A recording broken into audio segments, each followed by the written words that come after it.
مردی در یک بیابان زیبای سیر و گشت میکرد و از منظره های زیبا حلاوت میبرد. ناگاه یک شیر به طرف مرد حمله کرده مرد از ترس راهی گریز میکفت. ناگه نظرش به یک غار میافتد. دویده خود را به درون غار میپرتاید و در یک ریسمان درون غار بوده آویزان میشود.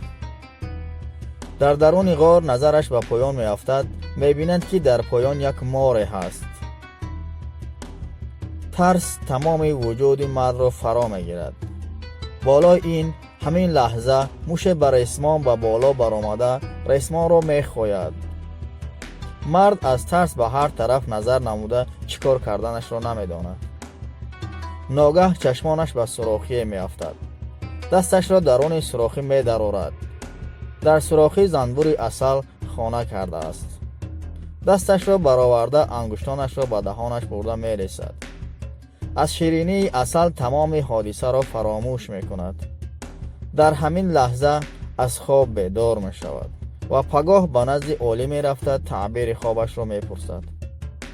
عالم تبسم نموده به او میگوید که آن شیری که به تو حمله نمود او فرشته مرگ ملک الموت است و آن غاری که تو خود را درون آن پرتافتی قبر است و آن ماری که درون غار بود عذاب قبر است و آن ریسمانی که میخواهید روزهایی که از عمرت گذشته ایستاده بود و آن عسلی که خوردی و همه این را فراموش کردی این مال دنیا بود که تو آخرت را فراموش کرده ای.